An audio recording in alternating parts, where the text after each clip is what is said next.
Welcome to Luca and Miguel. Enjoy the video.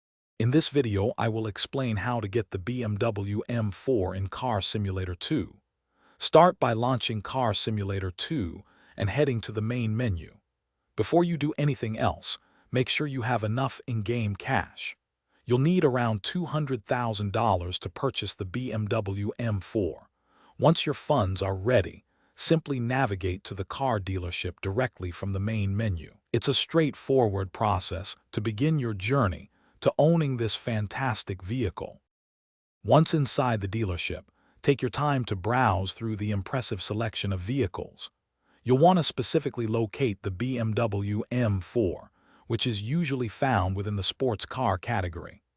Double-check its listed price and review its performance specifications to ensure it meets your expectations. This step is crucial to confirm you're selecting the correct model before moving forward with your exciting acquisition. After confirming your choice, proceed to select the BMW M4 and finalize the purchase using your in-game currency. The car will then be added to your personal garage. Once there, you can admire your new ride and immediately start thinking about customization.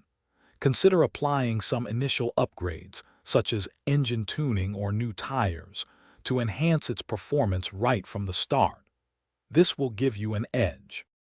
Now for the best part, taking your new BMW M4 out for a spin. Head to any of the available in-game tracks or open-world areas to experience its power. Experiment with different driving modes to see how it handles various conditions. Enjoy the realistic driving physics and the impressive performance that the M4 offers. It's a truly rewarding experience to drive this iconic sports car in the game. Thanks for watching and please subscribe. It's the best investment you'll ever make.